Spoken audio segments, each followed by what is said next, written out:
Hello guys, this is Pradeep Bhagat. Welcome to my YouTube channel PK7P। नमस्कार। आज के इस वीडियो में हम लोग बात करने वाले हैं एनसीईआरटी हिंदी क्लास 10 का चैप्टर 9 यानी संगतकार कविता का हम लोग सारांश को इस वीडियो के माध्यम से जानेंगे, जिनके कवि है मंगलेश डबराल जी। अगर आप लोग इस चैप्टर का क्वेश्चन आंसर का वीडियो देखना चाहते हैं तो उसका लिंक नीचे डिस्क्रिप्शन में दिया हुआ है, जाकर जरूर देख ले। तो प्लीज़ गाइस वीडियो को कंप्लीट वॉच कीजिए, क्योंकि मैं आप लोगों को कंप्लीट इन्फॉर्मेशन देता हूँ और एक एक वर्ड का मीनिंग को तोड़ कर समझाता हूँ। और हाँ जी, अगर आप लोग क्लास 10 का सभी चैप्टर्स का वीडियो लाइन वाइज देखना चाहते हैं तो उसका प्लेलिस्ट का लिंक भी नीचे डिस्क्रिप्शन में दिया हुआ है, जाकर एक बार जरूर देख ले। और हाँ गाइस, आगे बढ़ने से पहले जरा इस वीडियो को लाइक कीजिए, चैनल को सब्सक्राइब कीजिए और नोटिफिकेशन बेल को ऑन कर लीजिए, ताकि आगे आने वाली वीडियोस का भी लुत्फ उठाते रहें। मुख्य गायक के चट्टान जैसे भारी स्वर का साथ देती, वह आवाज सुंदर कमजोर कांपती हुई थी। वह मुख्य गायक का छोटा भाई है या उसका शिष्य या पैदल चलकर सीखने आने वाला दूर का कोई रिश्तेदार। मुख्य गायक की गरज में वह अपनी गूंज मिलाता आया है प्राचीन काल से। गायक जब अंतरे की जटिल तानों के जंगल में खो चुका होता है या अपने ही सरगम को लांघ कर चला जाता है भटकता हुआ एक अनहद में, तब संगतकार की ही अस्थाई को संभाले रहता है, जैसे समेटता हो मुख्य गायक का पीछे छूटा हुआ सामान, जैसे उसे याद दिलाता हो उसका बचपन जब वह नौसिखिया था। देखिए, मुख्य गायक का अर्थ होता है पहले गाने वाला गायक, यानी प्रमुख गायक, उसे हम लोग मुख्य गायक कहते हैं। गरज यानी ऊंची गंभीर आवाज, अंतरे यानी गीत की टेक, गीत का प्रथम चरण, जटिल यानी कठिन, तान यानी संगीत के स्वर का विस्तार, सरगम यानी संगीत स्वर, लांघ कर पार यानी लांघ कर पार करना, समेटता यानी इकट्ठा करता हुआ, और नौसिखिया यानी नया सीखने वाला।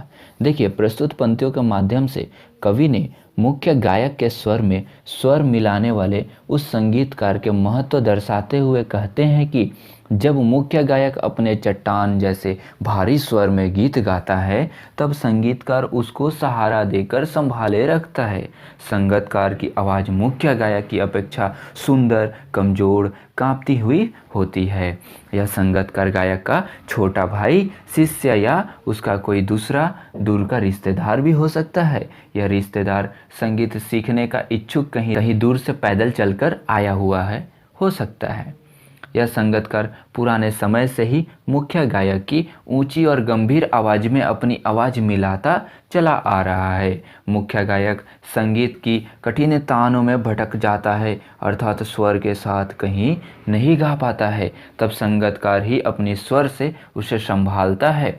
कभी मुख्य गायक इतना भटक जाता है कि अनहद की गूंज में लड़खड़ा जाता है, जब संगतकार ही अंतरा को गा गा कर स्थिति को संभाले रखता है। इस भूमिका निर्वाह करते हुए ऐसा लगता है जैसे वह मुख्य गायक के पीछे छूटे हुए सामानों को समेट रहा हो। ऐसा करके वह मुख्य गायक को यह एहसास कराने की कोशिश करते हैं कि वह कभी ऐसा ही करता था जब वह नौसिखिया हुआ करता था।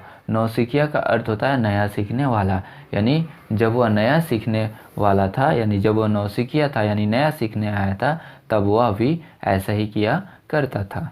अब देखिए, तार सप्तक में जब बैठने लगता है उसका गला, प्रेरणा साथ छोड़ती हुई उत्साह अस्त होता हुआ, आवाज से राख जैसा कुछ गिरता हुआ, तभी मुख्य गायक को ढांढस बढ़ाता कहीं से चला आता है संगतकार का स्वर। कभी कभी वह यूं ही दे देता है उसका साथ, यह बताने के लिए कि वह अकेला नहीं है और यह कि फिर से गाया जा सकता है, गाया जा चुका राग, और उसकी आवाज़ में जो एक हिचक साफ सुनाई देती है या उसके स्वर को ऊंचा ना उठाने की जो कोशिश, उसे विफलता नहीं, उसकी मनुष्यता समझा जाना चाहिए।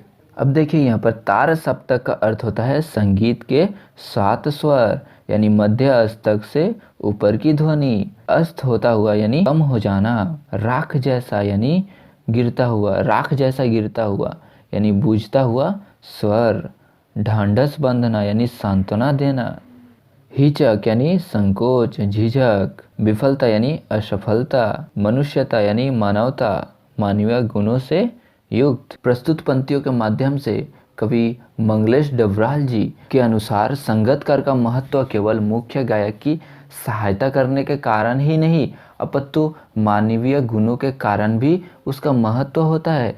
मुख्य गायक जब उच्च स्वर से गाता है तो उसकी आवाज़ तार सप्तक तक पहुंचती है और ऊंची आवाज़ में गाने के कारण उसका गला बैठने लगता है, आवाज़ भर्राने लगती है, उसकी प्रेरणा उसका साथ छोड़ने लगती है, उसका उत्साह भी कम होने लगता है। उसे ऐसा आभास होने लगता है कि उसकी आवाज़ अब उसका साथ नहीं दे रही है। निराशा गायक पर अपना प्रभाव दिखाने लगती है।